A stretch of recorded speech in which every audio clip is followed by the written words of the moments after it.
Hello, and welcome to the Weekly Scroll Podcast. My name is Ryan. And I'm like Gojo, but like a really sad Gojo. Gojo was kind of actually sad on the inside, though. You can make him sadder. Yeah. Well, so you're an anime only, huh? Yeah, I started reading the manga, to be honest with you, and I have not gotten through it. So yeah. So I've told you this before. It's the biggest drop off I've ever read in any piece of media. Not only have you sucks. said that, a lot of people actually say that. Yeah, it's fucking garbage. Everything after it's garbage to the point that like after volume 17, I just got rid of the rest of them. Really? And I had pre-ordered because with a lot of the stuff from like Shonen Jump, you can pre-order on Amazon for like a year at a time because they'll drop like one every like 3 months. I canceled all the pre-orders. Like I was out to like volume 22 or 23. Yeah. Like I literally on my shelf is 1 through 17 and everything else is like I don't even fucking care where it is.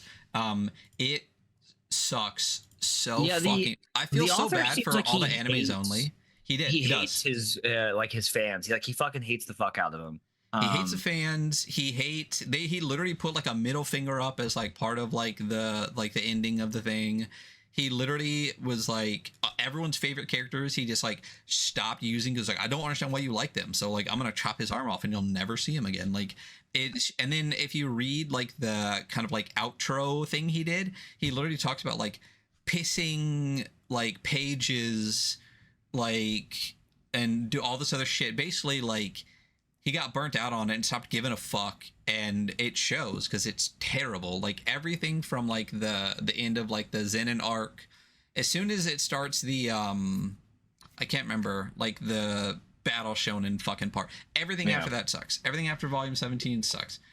Basically everything after where the curtain anime is, there might be like one more okay season, and everything after that is fucking garbage. So I feel bad for all the people that are like waiting and like dude, a lot of people are really excited. Yeah, super excited, and it's fucking terrible. And I'm like, oh man, have you talked to anyone who's read the manga? Because they all say the same thing. It gets really bad. Yeah. So yeah. Cool. Yeah. What the fuck are we doing here, Ryan? Oh, hey, so today we're doing a review. We're reviewing Cain from Tom Bloom, the author and illustrator of Kill 6 Billion Demons and co-creator of the Lancer RPG. You might have heard of either of those. Which is and Cain is a narrative role-playing game about playing psychic death soldiers hunting monstrosities made of human trauma. He also wrote Malagas, which we've been playing on the weekends.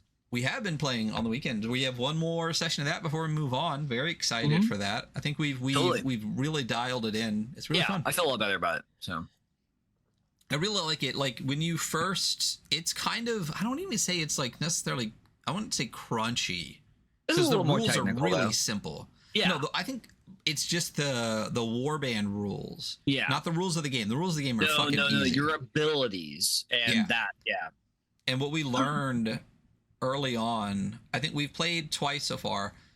Session 1, we fucked the rules up really bad. We just needed to read a little bit better. Session 2, I think we understood the rules, but kind of got to grasp more of our warbands, or what are they called? Gatherings, dark gatherings, or warbands worship me. Yeah. And I realized how much depth is in them, as in like how much like synergy. Yes, totally. So I think you can definitely bounce off each of your units, you know. Yeah, like a lot of the abilities are written so that they can work together, which is dope. Because there were multiple instances in our game last time where I was like, man, I did this thing. I should have done this thing after that. That would make so much sense. So I think the third run is when we're actually going to be like, oh yeah, like I understand this now. So I'm Dead Souls. Are you going with a new? I'm thinking about it. I haven't quite decided yet. I got the rest of the night to decide, so. Yeah. Oh yeah, we're doing that tomorrow. Yeah, we're doing that tomorrow. Not weekly war games. We say not weekly because sometimes we're not going to do it. But for those that aren't aware, we are basically most Saturdays, same time as this, which is 10 a.m. Pacific. We just hop on and fuck around with skirmish games.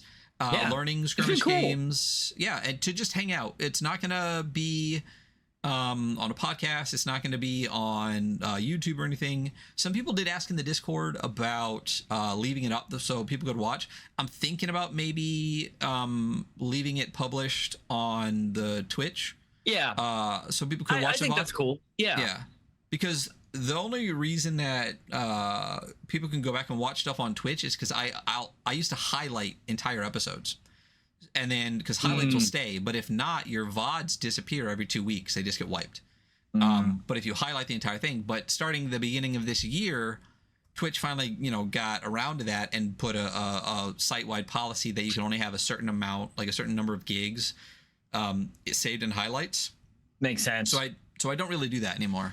And I also have our VODs on Twitch to auto not publish when the episode finishes, because we would frequently have guests that would be really excited to like show the episode and would link the Twitch clip instead of just waiting for us to drop the YouTube. So I stopped doing that, but I think I might start at least publishing the Not Weekly Warband so people can watch them on Twitch. And then they'll just drop off after 2 weeks anyway because it won't highlight them. So I think that would be cool. If people do want to watch us just like stare at like the PDF for 5 minutes while we try to read some shit and actually figure it out, because it's skirmish game. It's not an AP. We're literally just like reading the rules of a game and being like, is this how you do it? I'm not sure. Wait a minute, I just fucked up the entire VTT. Yeah. We totally are not taking it super seriously. So if you would watch, hey, real quick, not one last tangent, and then let's get back on track. What are you wearing, Ryan? Oh, my shirt. Did you notice that? I did. Oh, interesting. Yeah. This shirt here, for those in podcast land that can't see it, this is merch, baby. We have a Bonfire store now. You can go to bonfire.com. The link will be below, but it's bonfire.com. And then some other stuff, probably / the Weekly Scroll store or some shit. It is bonfire.com/store/ the-weekly-scroll. And you can see our first piece of merch. It is a wonderful, wonderful shirt design from, I'm gonna fuck it up and I'm very sorry, but it's Lucas Kovalchuk, who's done some amazing pieces. If you are in the TTRPG space at all, you've seen their art all over the place. I linked their portfolio on the Bonfire page under every shirt, so you should be able to go snag that. But there is a color version and a black and white version. For those that are in podcast land, well, first of all, if you watch on Spotify, I now upload the entire video to Spotify too. So if you watch on Spotify... Watch on Spotify? Yeah, you didn't know that was a thing? You didn't know that's a thing that I've been doing? You can put videos on Spotify? You've been able to for a while now, yeah. You can put entire videos. No idea. Yeah, so I think our last like 3 or 4 episodes, you can go to Spotify and watch the actual video. But you don't have to. You can just turn the video off and listen to it like a normal podcast. But somebody kept asking repeatedly on in our comments about putting the videos up on Spotify. So... Yes, that's extra work that I've been doing because it's a completely different way to crop the audio than the visual, because I had to do new intros and outros and stuff. But yeah, so if you do listen to us on Spotify, you would have noticed, this is another thing that was part of an announcement to start, that the videos are up on Spotify too. So if you don't want to watch on YouTube, you can watch on Spotify or just listen as per normal, or listen on any of the other podcast sites you listen to. But for those of you out there that can't see what we're looking at, go check out the shirts.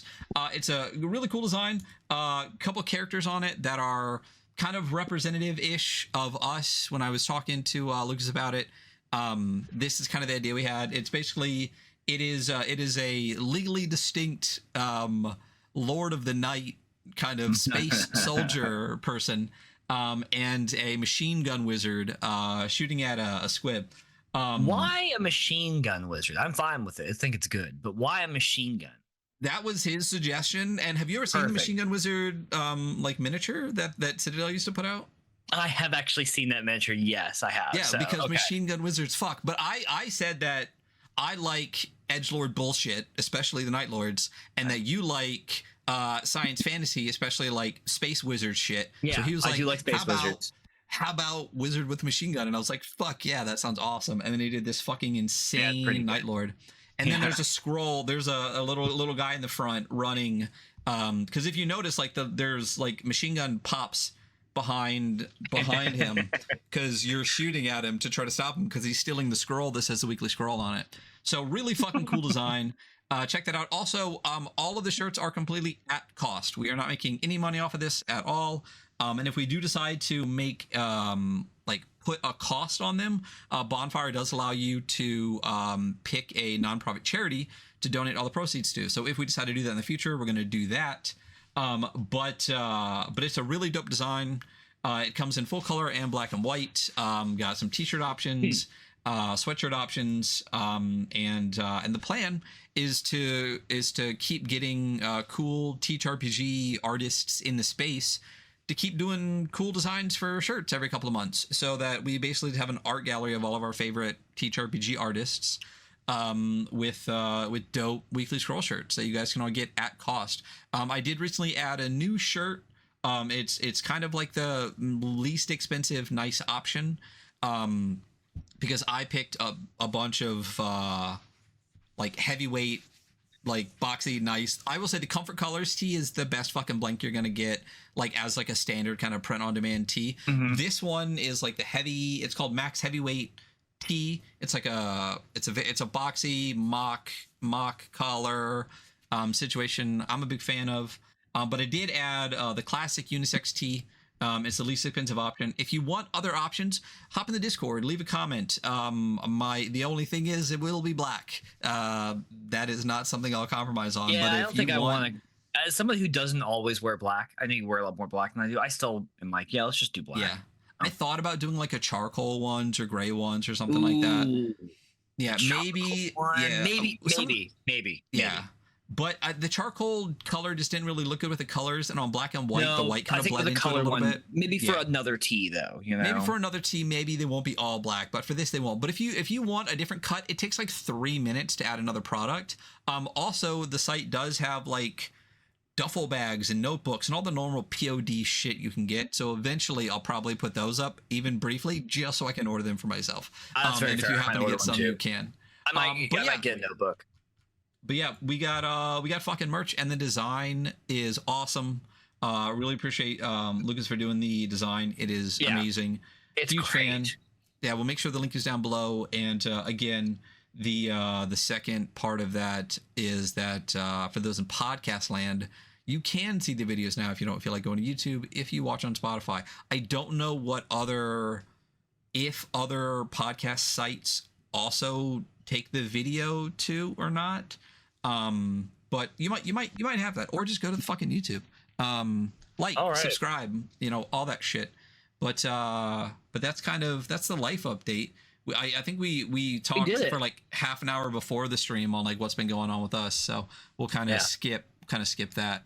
But yeah, today we're doing Kain from Tom Bloom. So what is Kain? Let me put a marker in there. Restart that timer.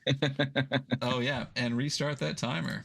Yeah, we're using a timer so we can try to keep on track for you guys. It's going great. Hey, I don't know how long it does work. So it works even just to yeah. So Kain is a Monster of the Week style investigation game, married with the tone, styling, and pacing of supernatural battle shonen, influenced by anime and manga like Chainsaw Man, Jujutsu Kaisen, and Bleach. If you read this, you're like, yeah, there's so much fucking... I would say Jujutsu Kaisen, especially in Bleach in there, it's crazy. Yeah. And Bleach, yeah. Humanity is cursed, host to a roiling psychic sea, barely understood or controlled, a phenomenon arising purely from the darkest portions of the human soul. While most humans are blissfully unaware of its presence, others are more sensitive. When it grows wild in these hosts, sins appear, all caps. These are terrifying supernatural monsters that are anathema to reality itself. Kain is the solution. The global supranational, as in multinational, shadow organization dedicated solely to the hunting and execution of sins. Its mission is clear, its purpose steadfast. Is there anything better than a good hunt? Just think, you're all set to slaughter to your heart's content. You are an exorcist, a powerful psychic soldier and tool of Kain, honed and wielded for one purpose: wipe out the stain. So that is kind of like the copy on the itch page for Kain. Kain was released on itch on August 2nd, 2024 under Tom Bloom's solo imprint called Chasm. Other projects released under Chasm are the Necromancer Skirmish wargame Magna Gothica Malagast, which we just talked about. And technically also on the same itch page is Goblin with a Fat Ass. Yep, Goblin with the Fat Ass is one that he put out randomly. So yeah, none of the Chasm games are in print anywhere as far as I'm aware. So grab them on itch at tombloom.itch.io. It's interesting he'd make it chasm.itch.io. So. Yeah. I mean, he probably had the Tom Bloom one for a while and then decided to name the solo imprint Chasm. Probably. Yeah, and then at that point you're like, why would I change it?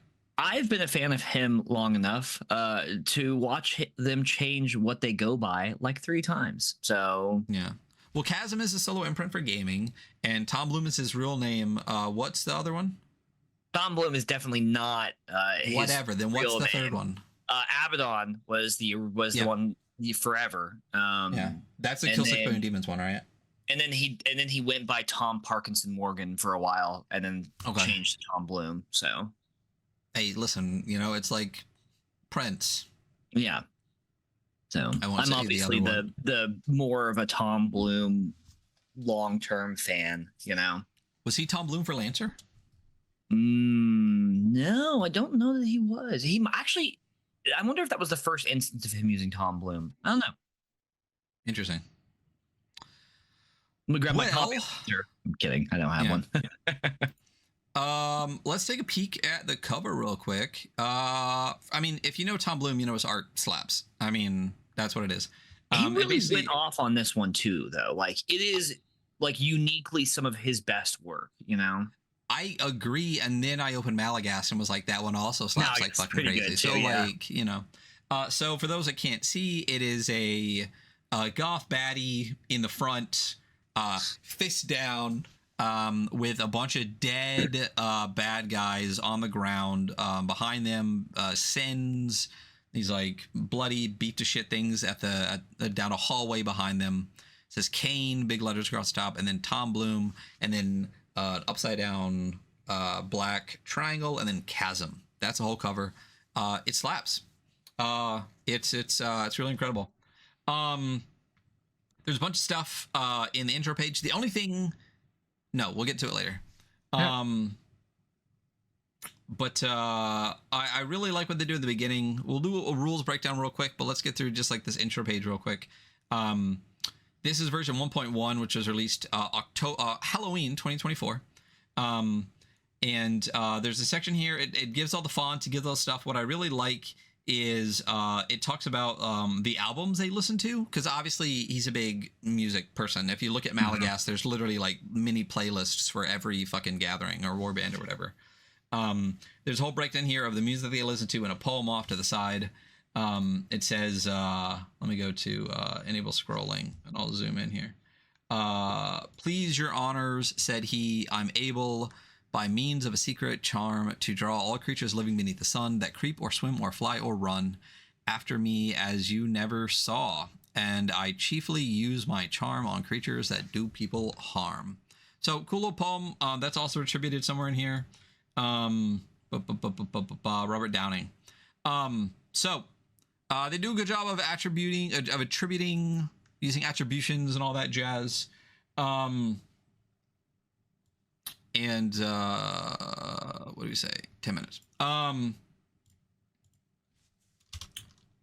So that is beginning of Kain. As above, so below. The next thing we're going to do here on the show is the breakdown of the game. How the fuck does this game work?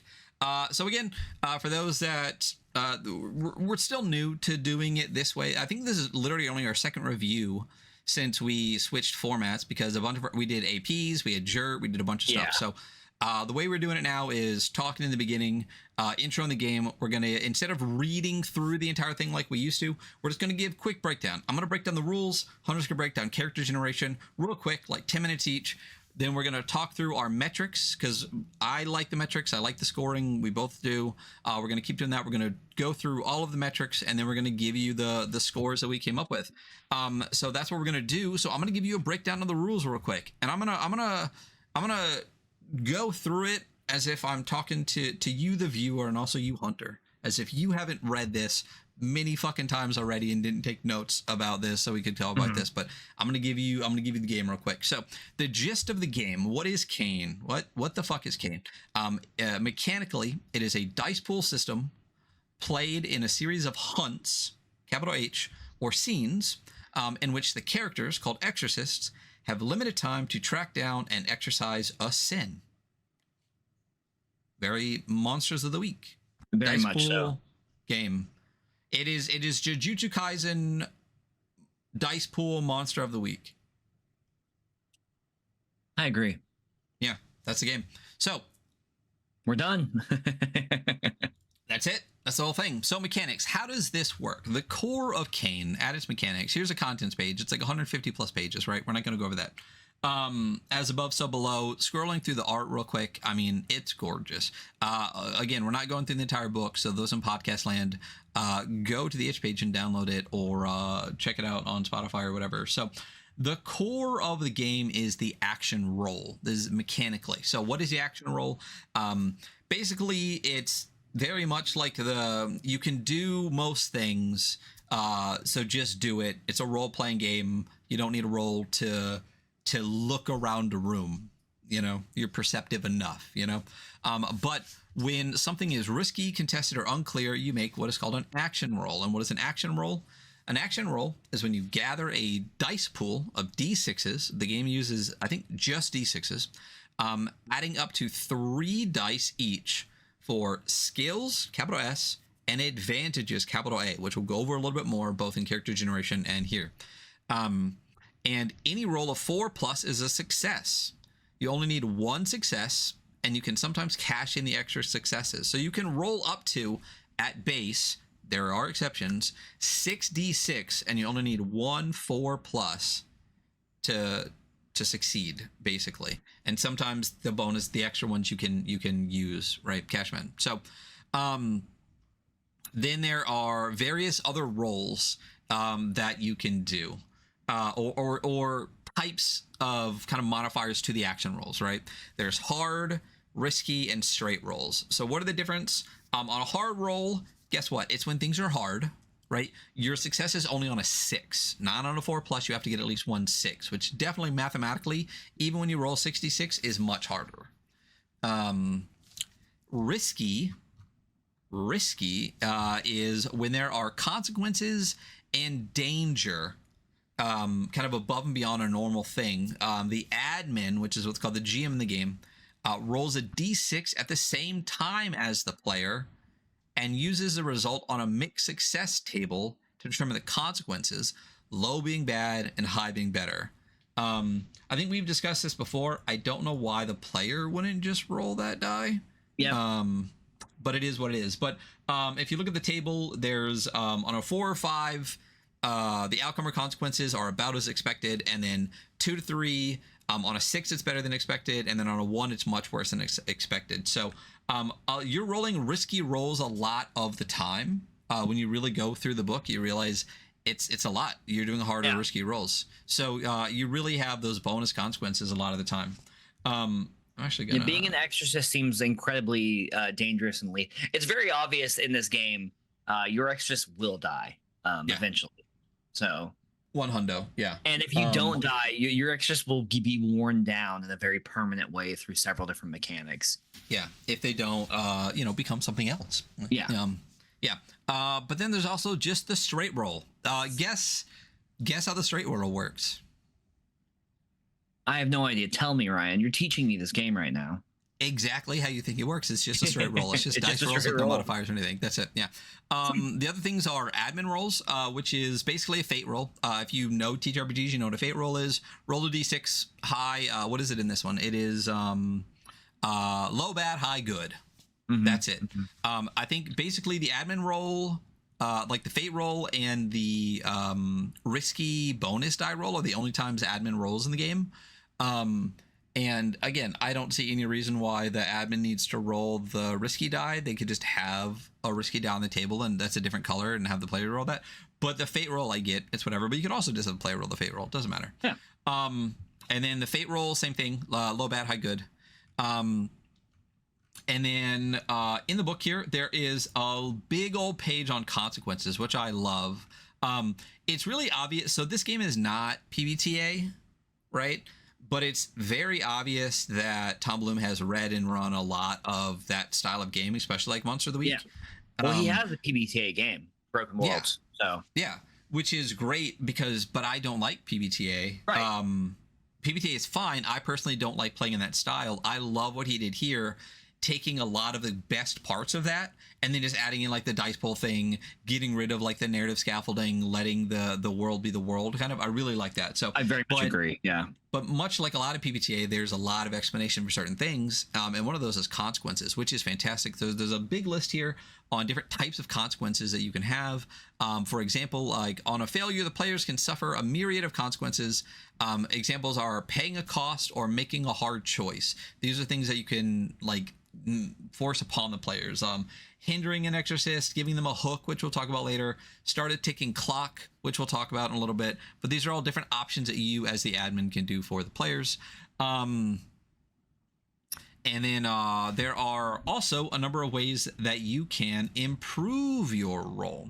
So so there are advantages, which we already said you can only have up to 3.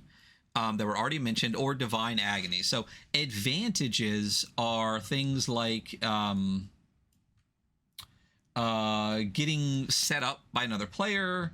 Isn't there a section here specifically that talks about advantages? Oh yeah, teamwork and setup, psyche bursts, different ways in which your role can be modified up to 3 dice. That's it. The other one is divine agony. So how does divine agony work? Exorcists accrue pathos, capital P, up to 3 at a time, and can spend them on divine agony once per session, per character, and once per scene for the entire group. So in a scene, the entire group can only use it once, and then per character can only be done per session, right? So everyone can use it, just it has to be different scenes for each time. It adds 1d to the pool and is really the only way I think that you can push past the 3 dice limit. So using your divided agony maxes you out as your option at 7d6 for your dice pool. And that is the core of the dice rolling mechanics of the game. The dice pool system, using your skills, which Hunter will talk about, trying to gather yourself advantages, rolling 4 or higher, 6 if it's hard, and then a bonus die for increased consequences if it's risky, and that's the rolling mechanics. Does that make sense? I think so. Cool. All right. Next is talismans. What are talismans? Talismans are just clocks, but cooler.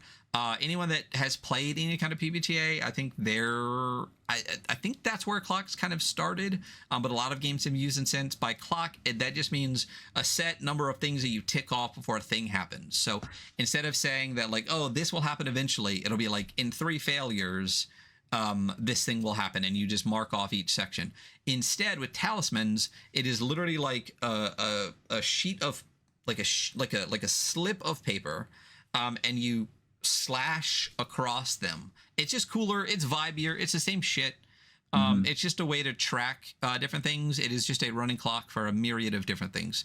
But I'll tell you what, instead of like filling in one little wedge of a circle, taking a big red marker and slashing across your fucking talisman, way cooler. Very cool. Way cooler. Very vibey. Yeah. There's a really cool page here for categories. I saw that in your notes. Do you want to go over categories? You seem very excited about categories. I mean, I just think this is such a cool part of the game. So cool. Yeah. I'll let you go over the category section, but it is a great chart. But it does kind of make sense of character generation. But it is categorizing stuff. So what else is there? There's the Exorcist, which Hunter will go over because that is a character. There is the Hunt. And what is the Hunt? The game is played in a series of hunts. This is basically like the adventure. Like you are going on a hunt, and there are 7 different parts of the hunt, which is basically 7 different parts of the adventure. And what are those parts? That is the briefing, in which the characters are briefed on what they're going to be doing. There is the arrival, which is you arriving at your first scene.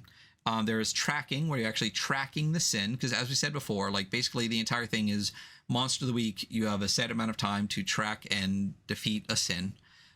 There's investigation, preparation, and arrest, which are all parts of number 4 on here. Investigation is for A, preparation for B, and rest is for C. All very explanatory. You investigate, prepare, and rest in those phases. Very good. In section 5, there is the tension and the pressure. There is various ways in which the tension and pressure can be set and used. Then there's the execution, which is each sin has an execution talisman, and you're basically doing what you do with talismans in order to execute the sin. And then finally, there's the exfiltration, which it's not an infiltration, it's an exfiltration, so it's getting out of the area. Kain coming in, picking you up, and getting you out of there. And that's basically how the hunt works. There are also conflict scenes, which are basically like specific zoomed in scenes, specifically about like contracts, about conflict. And it's much more, I think I already said, like zoomed in on it. So the parts of a conflict scene are, first of all, they are always risky. So everything you do during a conflict scene is always risky. But you will establish the stakes of the conflict, establish the scene and set up talismans. Players will choose their actions. They will then act, then the opponents react, and then you conclude the scene. It's a scene. It's a role-playing game. That's all you're gonna know. And then what is some of the other stuff? There is a whole section on running Kain. Let me scroll down on this bit. For the GM, this is a lot of character stuff we'll get to. We'll discuss the order in which the book is written a little bit later. Yeah, we really will. Yeah, there's a whole section here on running Kain, which gives you like safety tools, principles, tips, all sorts of stuff. A random section on the influences way down. There is an entire lore section about Kain, which is really fucking dope. It gives you the breakdown of the organization, and all of its various branches, like the Authority, Seer, Castle, Temerity. And then there is a massive section at the back, which is sins, including what they are, how to run them, how to make them. And then it gives 6 sin examples, as well as some other opponents. One of the examples of a sin, like number 2, is the idol. And it'll give you various idols, the traumas, like how to execute them, all sorts of stuff. And then, like I said, in the back are like non-sin bad guys you can run into, like, cops, and that is basically how Kain works. Yeah. Cool. Makes sense? Yeah, I think so. So yeah, it's like there's a lot in this game, but I do very much understand how to run it. But there is a lot in this game. Yeah, I think we talked about this before. I think it might even be some of the notes somewhere. There's a lot to it. It's kind of in this. It's kind of the same way we described Flayo. Like there's kind of a lot of rules to it, but none of the rules individually are difficult. It's just remembering all of the pieces and parts and stuff. I feel like there's a good flow of one thing into the other. That's the kind of how the rules all work. They kind of all, that makes sense. I mean, I noticed that with Malagast too, that he really writes in a way where when there is a lot, you'll realize at some point, it's like it all adds up. Like it all makes sense in, like you said, in the flow of it, as opposed to just like, here's the thing, here's the thing, here's the thing. It's like, here's the thing, and this adds to that, and this adds to that, and this adds to that. So it makes it a lot easier to kind of ingest and understand because it's just kind of building. So Exorcist character generation. Tell me about it. So we're going to do mine in reverse order. I've made the executive decision. We're going to start making an Exorcist on 44, and then we'll go back through all of the explanations for all the different parts, because it makes more sense that way. So making an Exorcist. So very This will be very easy to read out, and then I'll go through everything else, and you'll see. It's still very easy, but designing your sad psychic weirdo. You make an exorcist first by answering a series of background questions to kind of narratively establish your character. Some of those questions being like, is your hand, and do you remember your mother's face? Solid questions. You then pick a name, or you can just do that later. For skills, your exorcist pretty much gets, this is written very odd, but you get 2 skills at 2, 3 skills at 0, and the rest are 1. It says in the book to set all of them to 1, then set 2 to 2, 3 to 0, but it's easier to just say, well, how I said it. After that, you'll pick an agenda, an ability from that agenda, which we'll go over. After that, you'll pick a blasphemy, which will give you a passive ability, and you pick 2 powers from that, and that's it. That's your exorcist. Yeah, forward. Except there's like way more to it. There's way more to it. Also, this page should be way higher up. Yeah, we'll definitely talk about like the order of the book, which I think is like a really only like big critique of the entire book. Yes. But I think one thing I said previously, which is pertinent again, is that this is really easy, and that everything else, even though there is a lot more to it, just builds and builds and builds in such a flowing way that it makes a lot of sense when you're done, even though your character sheet's going to be like very full. It all makes sense when you follow the through line, which is again really fantastic, which again he did an incredible job with Malagast as well. So anyway, also it doesn't say this it doesn't mention your category here, but I believe you start at category 1. Yeah. So just hold that in your brains. We'll go over increasing advances real quick because we're already on this page, and then we'll go back up.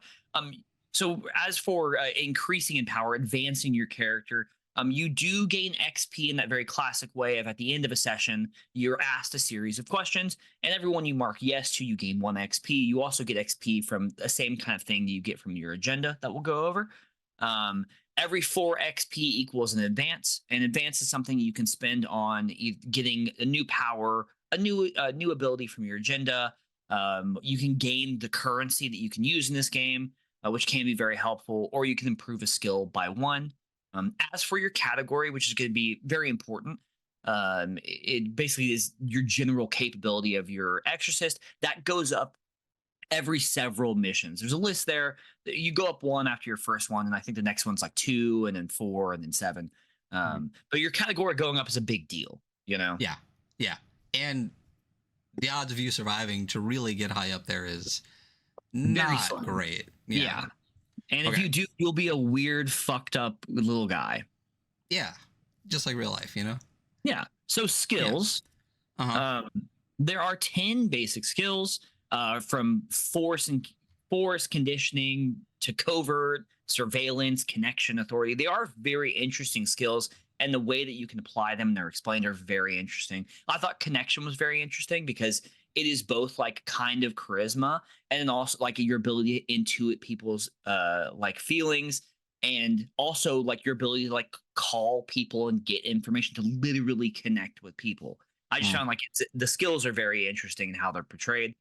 You do have 1 special skill, which is your psyche.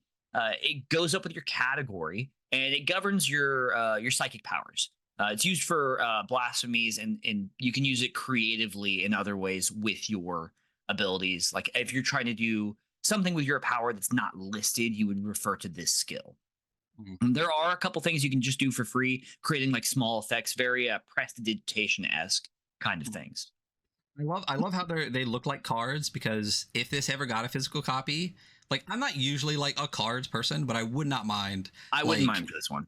For this and the agendas and stuff, I think that'd be insane. And if there were actually also like printouts of like the blasphemies, that would, again, not necessary, but it would be dope because those pages are gorgeous. But I really like how they're like, they kind of look like cards in the book, and it'd be really easy to print them out and just like have them as cards as well. Yeah, an agenda. We're going agendas. So your character starts with an agenda, and this is like a narrative mechanic description of like what your character does in the party, or kind of what their motivations are, or their goals, their approach. You gain an ability from it, and it gives you a couple extra ways to, or 1 extra way to like check off a condition for XP at the end. Agendas are not permanent. You can switch agendas between missions if it makes sense narratively, or if you kind of just feel like it, and then you get that new agenda instead. I thought agendas really interesting, and they're a cool list. But yeah, it is kind of like, what's your guy like? You know. After that, we have blasphemies, which I mentioned with your characters. Your blasphemies are your psychic powers. There are 12 of them. They all are pretty fucking cool. They're so fucking cool. So cool. And even just the little icons to the side, and then when you get to the full pages later, Tom Bloom's art is so just, I don't know how. God, he hits the vibe of whatever he's doing 110% every fucking time. It's really crazy. Does. Yeah. Your blasphemies are your psychic powers. There's 12 of them. You start with one blasphemy. It comes with a passive ability, and then you pick 2 of the other powers from it. And your use of your blasphemies scales with your category, which is very important. Do you want to cover one blasphemy, or you good there? No, I think we should just maybe a quick glance, maybe look at one passive, one active on one of the blasphemies. Just whichever one's your favorite. Let's see. I'm scrolling down. Sorry. Because you know what? If you want all the blasphemies, buy the fucking book. It's like $10. Like, yeah, it's crazy how affordable this book is, honestly. Well, and just God, the amount of time, not only in like the mechanics, but in the art for this, like it's insane. Yeah, let's do what's the fire. Yeah, dude, I mean, I love them all. They're fucking fantastic. But you're talking about Ardents? Yeah, let's do Ardents. Okay. Yeah, so Ardents, first off, great page. They're all good pages, actually. They're all great, but this one fucks. Yeah, so Ardents manipulate potential energy to create flashes of extreme heat or cold. It is not just heat, it is like temperature. The most potent and most dangerous of blasphemies to others and its users. It's got a little cool factoid. There's all these little like inserts as you go through the book from like the Kane, you know, that you work for. Your passive and different parts of it too. Like you'll get a little tag from Temerity, and you get a little tag from like the other ones. Again, just adding to the vibes. Yeah, your passive, you can take an unstable power hook. We've not go over hooks yet, but will, as part of using any Ardent's power to increase the category of the power up to +2, which is a big jump in category power. When your hook fills, you burn up from the inside, gaining an injury and ending the hook. If this injury would kill you, you explode in the area equal to your category, annihilating yourself and everything inside in a massive explosion. Nothing can survive, which is fucking crazy. I mean, the flame powers are always crazy and everything. Like if you look at even just like fucking Hellboy, like the movie specifically. I didn't read the comics, but like her, the girl in that, like it's always, you know. But these are crazy. Yeah, and then this has some cool abilities from Void, where you can like the absence of all heat. You essentially create a black hole. To Storm, where you literally affect atmospheric conditions to create like a fucking storm. And I believe Storm can actually has a chance of hitting anybody. They're very cool. They're cool. It's great, and it's the same thing that having now. Again, we're 2 sessions deep. We're gonna do our 3rd session for Malagast tomorrow. It's like the style of Tom Bloom is very consistent across both, especially when you look at the abilities now in Kane after we're like so deep in knowing the abilities for Malagast. How synergistic they are, and just also just like the depth of them, like how many there are that you get to choose from are really neat. Yeah. Anyway, next we just have going over category, and we're not going to deep dive it. It's your general power level, but there's this really amazing chart in the book gorgeous. What page is that chart on, actually? 18. Wow, it's way up there. And it has categories 0 through 7. 0 being on the scale of like it's normal human to demon god. essentially, right? And this covers people, size, area, distance, speed, and magnitude. It's just a reference for like a category 3 explosion would cover an area of a few, like down the block, Yeah. or that's distance. For area, maybe a few rooms, if you're category 4 speed, you're the speed of a fucking train, This table is incredible. Like, I wish, like, there's multiple things in this game where I'm just like, why doesn't every fucking game just do something like this? The reference for this, like, do you know how much you don't need to explain when you just have a like, you can just have this. It's such a good idea, and it looks great. And obviously, like, Imp, Geist, Revenant, Wraith, Demon God, like, vibes, always immaculate. But yeah, an incredible table. Yeah, it's a very, very good table. Yeah. And interfacing with the table is interesting too, because things that are below you in category are much easier for you to deal with, and things that are potentially so high in category you actually cannot deal with. Yeah, it's very interesting. Going from that, we have the body stats. Okay, I know you went down and then up and down. So where are you in the context of the book? Fuck if I know, bro. Oh, I got it. All right, stats are on 30. You found it? 30. Okay, cool. Yeah, we are doing that, and I do apologize. Yeah, so a couple things. And I think even I did this out of order, because I think send marks and stuff is before that, isn't it? Yeah, but it's whatever. It's whatever. Yeah. Body stats. Yeah, you have stress, injuries, and psychic burst. Stress is just damage in Kain. It's physical and mental harm. You have a little talisman that you can cross off for your exorcist for taking stress, and gaining max stress leads to an injury. Injuries are like wounds in Mothership, actually. You have so many that you can fill. You get 3, and they represent greater damage. And once you get 3, you die. Psychic bursts are a resource that you can spend in order to use your blasphemies. They can also gain you like advantage on rolls. You start every mission with 3, and that's psychic burst. Like Psyche. Like what? Psyche burst, whatever. Yeah. Psyche burst. Whatever. Psyche burst. Yeah. After that, we have afflictions, which is just, you can be afflicted by things, whether through your powers or through other ways. You get afflictions. They're permanent for the hunt. From afflictions, we also have hooks, which are kind of related to afflictions, at least they can be. They're basically little narrative time bombs that you or the admin can set up for various reasons, either because something happens to you or because you want to get an advantage on a roll that you track over time. And when they hit, instead of the consequence of the action you would have done, you get a much worse potential consequence later on down the line. After that, there's a lot of stuff in this game. Yeah, you can just tag some stuff and people can get the book. Sin. Yeah, you're a weird, powerful exorcist, and you can steep yourself in sin to go plus ultra.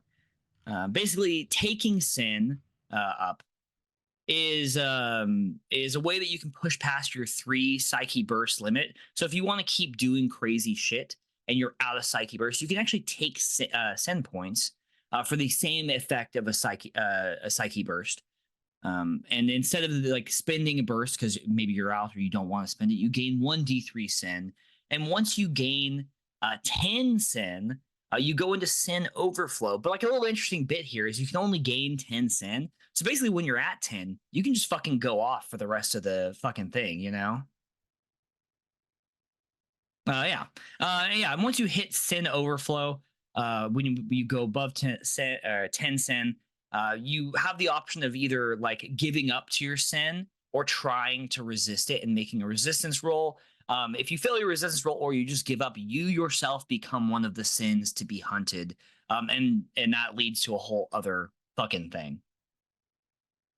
After that, we have the kit. You start with a standard kit. It's quantum inventory, a limited quantum inventory. You have a point buy from an inventory that you can pick, and you can spend that script that we talked about in advance to expand that inventory.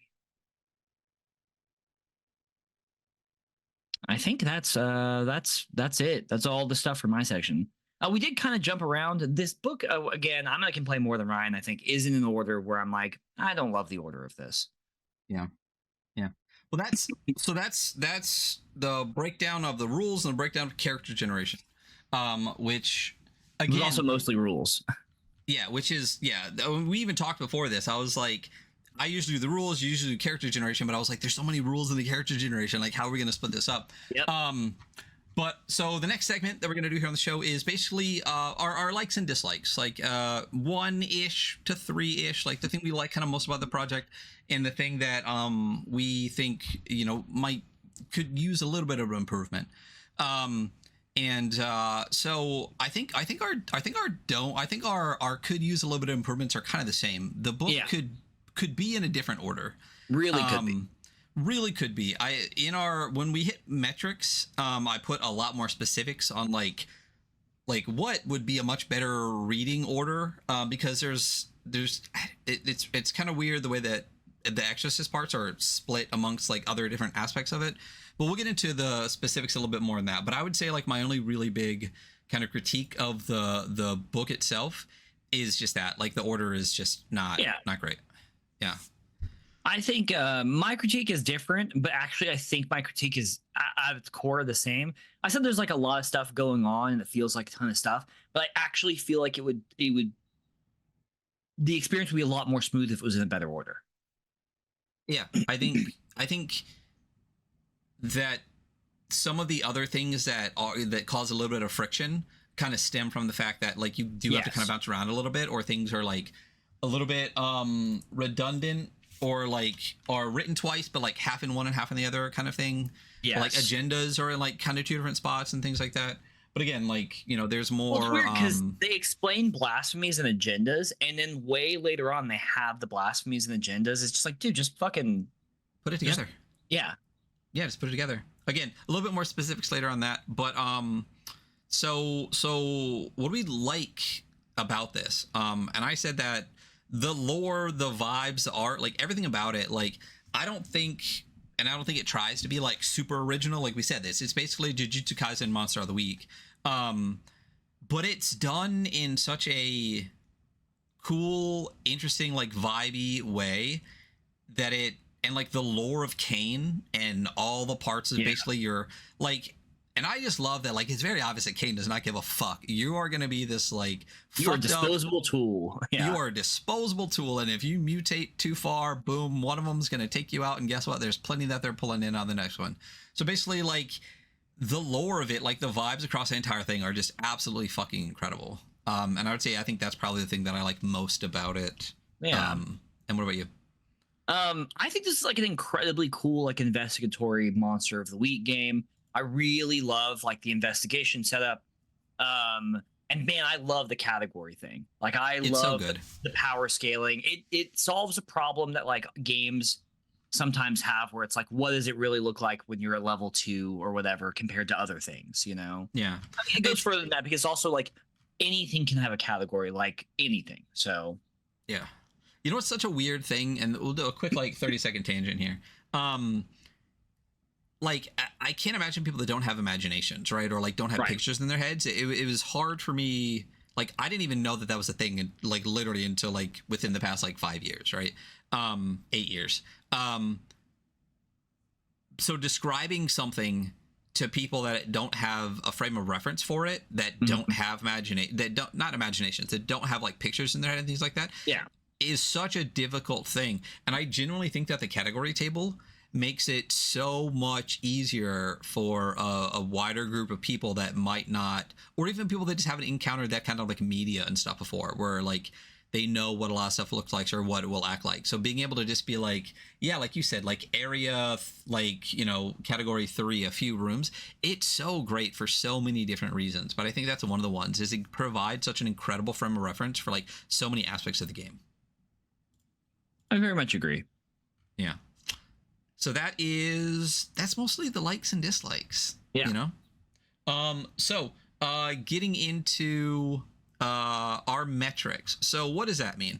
Again, we've recently redone the way that we do the show. where before when we gave the scores, we'd go through the metrics. We're going to go through all the metrics that we normally do, and then give scores. So this is a book, right? Obviously, it's a book. It's 150 plus pages, right? Versus a zine. So when we do books, we score the books on 5 metrics. When we do zines, we do it on 3 metrics. And what we decided to do was basically just go over all of the metrics and just like rundown of our thoughts on them, and then give scores afterwards. For this, it'll be 5 metrics and up to 10 points each for a max score of 50. And the metrics we're going to go over right now are art and layout, which is like all the visuals of the books, usability, rule set, originality, value, and vibes. And what we're going to score on is art and layout, usability, rule set, originality, and value. Yeah. So art and layout.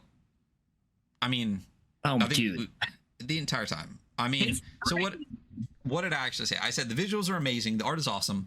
Oh no, these are your notes because you said the thing about the real photos. So I said, what is there to really say? It fucks. That's my entire notes. That's it. That's what I wrote about art and layout. It's incredible. So yeah, talk about you are pointing out the thing that I think is one of both of our like favorite parts of the thing. So throughout the book, there are actual real photos, and they've thrown like a filter over them, but but Tom has drawn in like characters in these situations. There's like one like room where it looks like they're being debriefed. There's one where they're walking down a subway. I think my favorite one is they're like sitting in like a burger joint. Yeah, the Tasty Burger one. Yeah, I fucking love that one because like it's obviously a real place, and these 2 characters just like sitting head down. I think one of them has their hand in their head. And they're just fucking like, these are sad exorcist, you know. I just think it's so unbelievably cool and a good mixed media like art.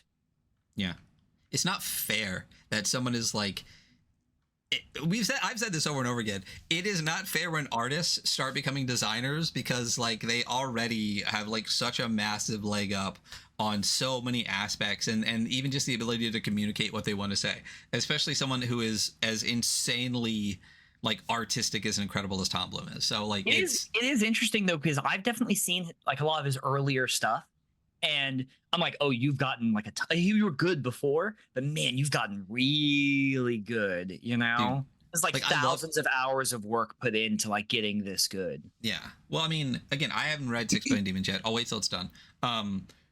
And Kane looks great, but dude, Malagast is insane. Okay, is that art for you? That's art, yeah. Okay, so usability. Usability is, I think, as we said, like our biggest critique of the entire book. So I'm going to go through some specifics about usability, right? So there are bookmarks. There is an index, both great. There are no hyperlinks. Even an indexed or even like a hyperlinked table of contents would be fantastic.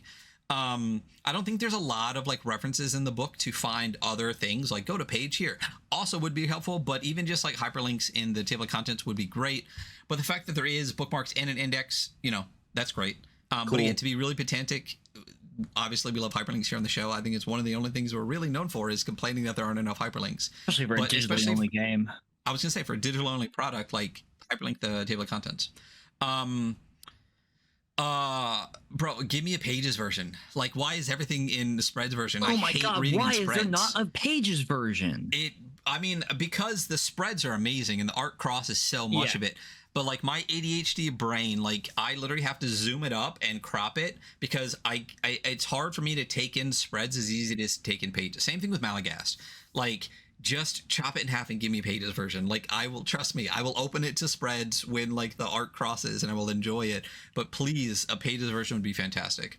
And then, like I said, our really only biggest critique is that the order of the book could definitely be reworked so that the flow of information is easier to ingest, right? So you have the Exorcist on page 20, including all of the listed skills, and talks about agendas, blasphemies, and kits, right? It kind of intros those things.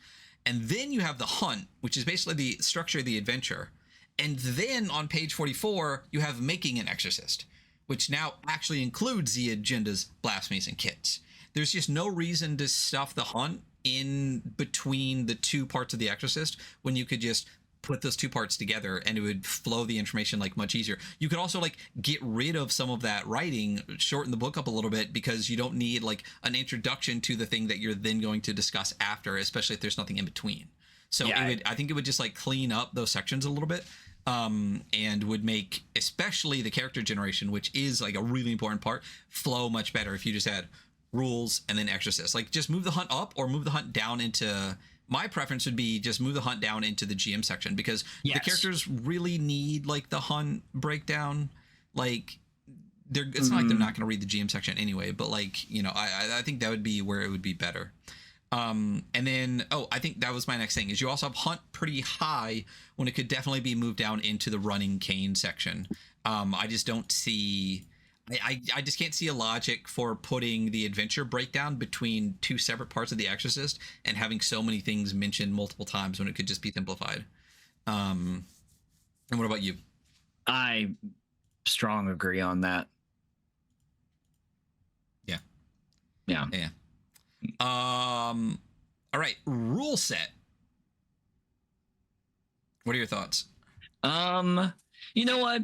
There's a lot going on, but overall, I really dig it. You know, I feel like the system, like actually executing, playing this wouldn't feel like as much as actually reading it.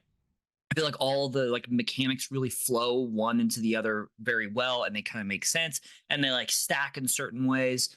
The uses of talismans is fucking sick.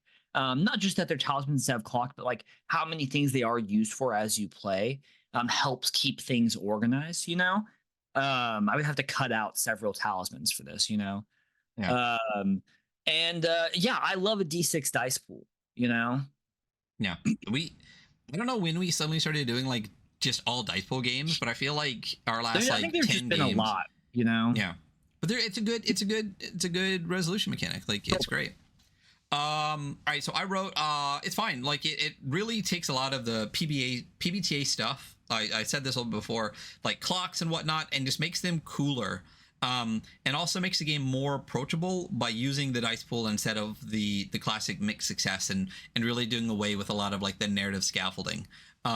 Which again is the thing that I and we both are not the biggest fans of with PBTA. It's why we kind of like steer away from that system a little bit.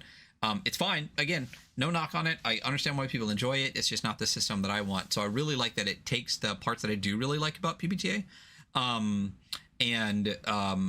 shifts it into more of like dice pool system, more of like a non, like kind of removes the narrative scaffolding and the narrative like rules base from the game, which is great, which I really appreciate.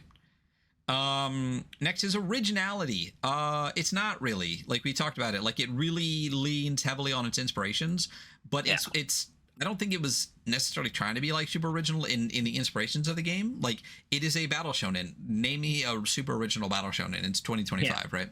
Like Jujutsu Kaisen really is just Bleach. You know what I mean? It's just taken a different direction. Its Bleach match was like Naruto, but it does all of those things like in such a cool, like this is what you want. Like if you have a game that's like really inspired by something else, make it fucking awesome. And I think this one really does take those inspirations and just supercharges them in such a cool, interesting way. I think that like, you know, it's a cool JJK rip. But like that's a very funny thing for me to say. But like really, I think, you know, the use of sins and how they're built and like how those affect the encounters, and especially the encounters over time as you hunt it, I think is like a really cool like application of like kind of the monster of the week formula, you know? Yeah. Have you played Monster of the Week? No. Yeah, I have. It was actually not too bad. Cool.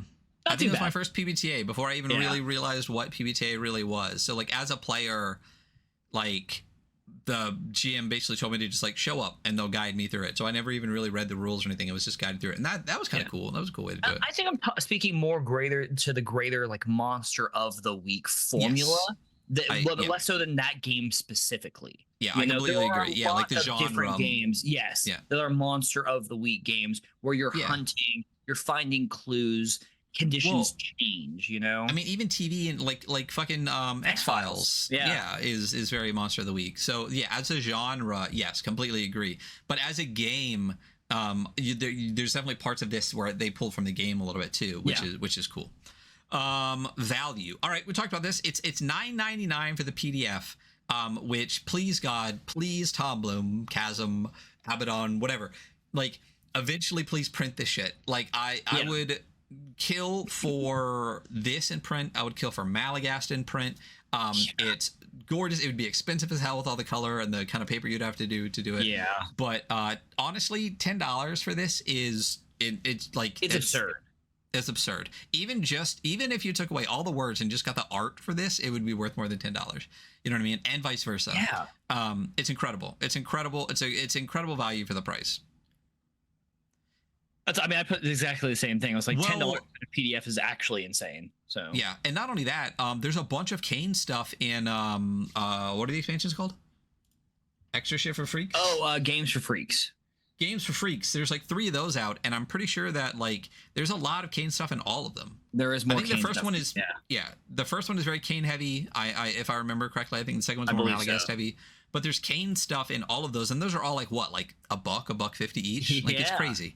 It's crazy. So you're talking about, to get all of that, you're talking about probably maybe like $15. Insanity. Great value. And then the vibes. I mean, I wrote one word. You didn't even write words. I just wrote the word immaculate, and you just wrote, what did you write? I just put 10 out of 10. You know? 10 out of 10. Insane. In like, from the cover to the last page, like the game, the art, the layout, every part of it just keeps reinforcing every aspect of like the narrative and the story that's trying to be told. And it's incredible all the way through. We did talk more about art than we did layout, but the layout is very good. It is incredibly readable. Like it feels good as you go through. There's like little blurbs and stuff across the pages for like important information or kind of lore stuff thrown in there. It's cool. It looks good. You enjoy going through this game. Well, and one thing that's great too, for something that is as art heavy as this is, like there was clearly a big emphasis on readability, because what a lot of people, I think, people will put art behind words in ways that make no fucking sense, because like contrasting colors, like you need to, like readability is an important thing, right? That's one thing that a lot of people try to give Mercboard shit for, but it's like you can tell that they didn't actually read the book then, because there's a very big emphasis on like important information being very readable throughout that entire book. So when it gets to like a rules page or character creation, for example, it's literally like plain black serif font on, you know, single color background, right? And this is the same thing, where you'll have like a bunch of like art and things, but never is it so much that it makes it difficult to read. Like even the splatters, you can tell that they like removed some behind words and stuff to make sure that it was super readable. So the layout is great. The use of fonts throughout is great without being too much. Like, you know, as we said, like the agendas and skills and stuff all being on these like cards kind of is a really great way to differentiate it off of the background and things. Yeah, it's incredible. All right, so that is Kane. So we're gonna bounce over now. Yeah, we're gonna give scores for all the metrics that we just talked about. Boom. So as I said before, we do quantify our terrible opinions with scores, and since Kane is a book, we are going to score it on 5 metrics: art and layout, usability, rule set, originality, and value. So art and layout, what are your thoughts? I mean, book wise, remember, it's not a zine, like, it is a book. It is a book. I mean, I'm leaning towards like an 8. Yeah. What makes you say 8 instead of like 7 or 9? Just the fucking quality of the art all the way through. And I do really like the layout. I like the card format for a lot of the stuff. You know, I like that it is like little cards going through that float and they kind of draw your attention. I mean, yeah, I think that. Yeah. What do you think? I was leaning more like a 9. You know what I mean? Oh, like I'm fine with that. Like, because we said this before, like for art and layout, really, like, you know, the 10s we've given out, those are basically art projects, right? Things like totally. Things this like is Merkborg. Close to that, though. You know, that's what I'm saying. Is like this is as pretty much as close as you're going to get without it being like a Merkborg or a Hell Knight or something. You're right. I agree. But I think the quality and quantity of the art, even on its own, is insane. But layout wise, we just talked about like how well it's weighed out, how readable the entire thing is throughout. How like even like the blasphemies pages, the agenda cards, like all that kind of stuff. I think for me, like this is like I said, is about as close as you can get without this turning into an art project. And so you're good with a 9? Agree. Yeah, absolutely. Cool. All right, 9.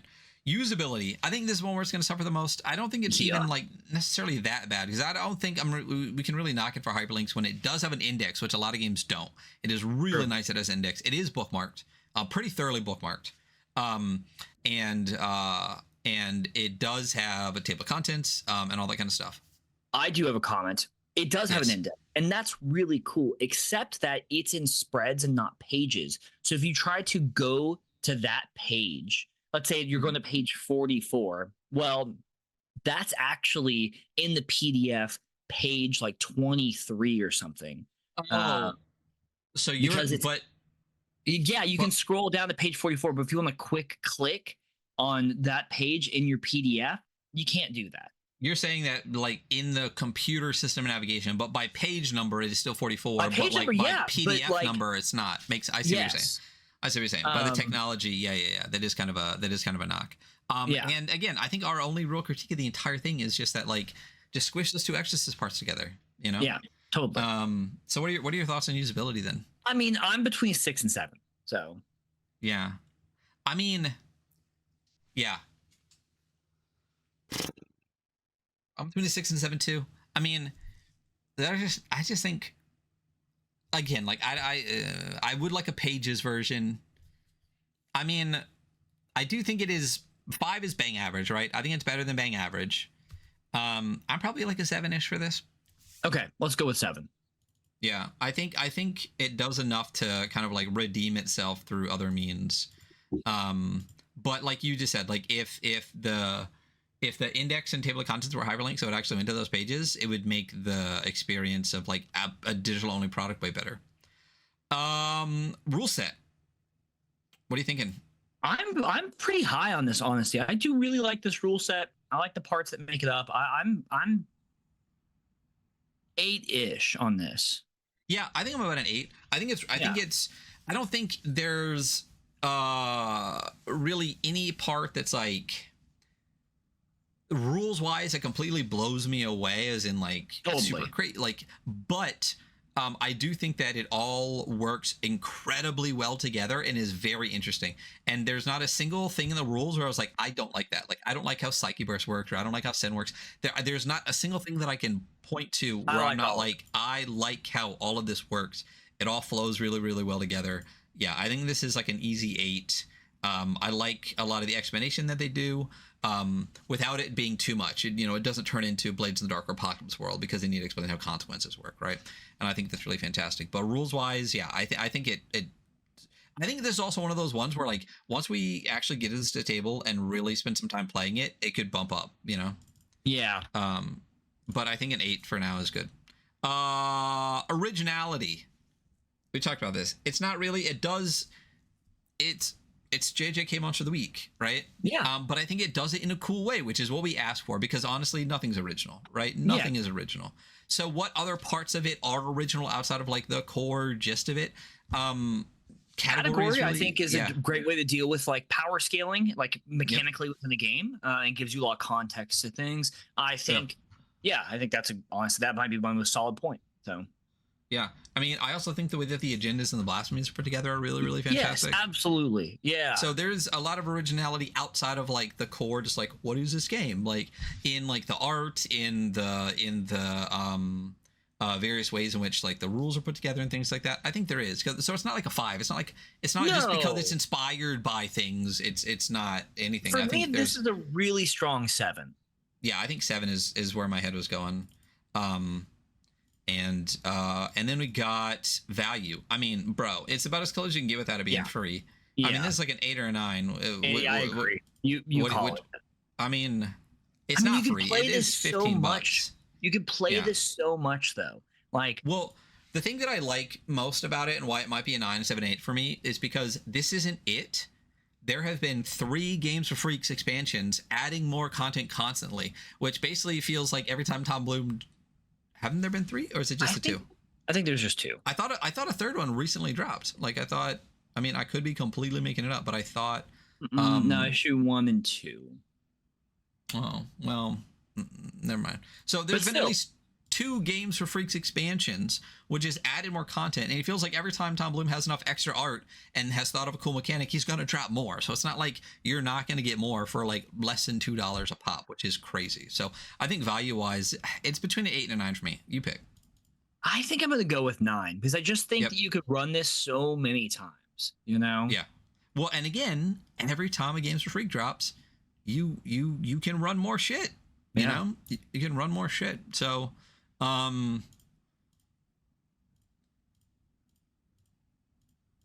that adds up to a 40. I think it's been a while since we've hit 40. So, yeah, 40 is as soon as you hit those 4 numbers, you're in the upper echelon of any game we reviewed. Again, as if our opinion fucking matters. We're just 2 assholes on the internet. But I think the highest again we've ever given out is I think tied for 44. So this, and I think this easily deserves that. I would have been surprised if this didn't hit the 40s.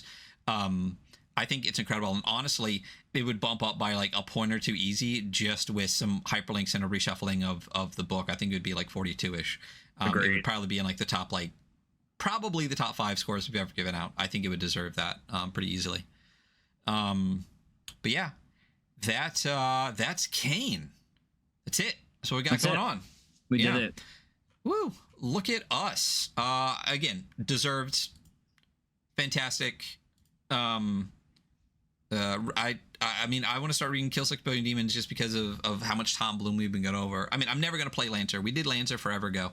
That's another one we should redo. We just need to redo like our first 3 episodes, I think, really. Yeah, maybe. Merkborg, Troika, and Lancer. At least Troika and Lancer. But that's the episode. Catch us tomorrow. We're going to be doing another not weekly war games where we're just going to hang out and bullshit on stream, playing our 3rd session of Malagast before we move on to, I think the plan is Necropolis, which I'm so excited for. And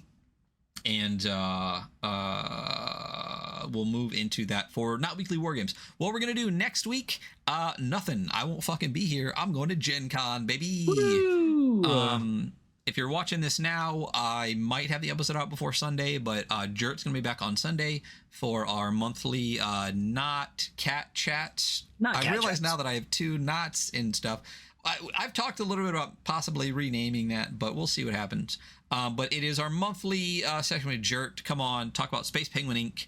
and the new stuff that's dropping. We're going to talk X Infernus from Tyler Welch. We'll talk about that and some other stuff that's going on. I think Jert is also maybe going to Gen Con.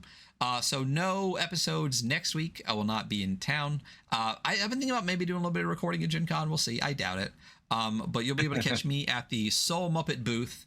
I can't remember what booth number. There's maps. Find them. And I think that's about it. So I don't know what we're doing the week after that, but we'll let you know when we know. Yeah, we'll think about it. Cool. All right. Well, then that has been our episode for today. Thank you so much for listening. Click the links below. Buy this game from Tom Bloom. Check out our merch, again, completely at cost. Snag some of that. And let us know how you feel about stuff. And, do the likes and subscribes and all that kind of stuff. And we'll see you later. Bye. Bye.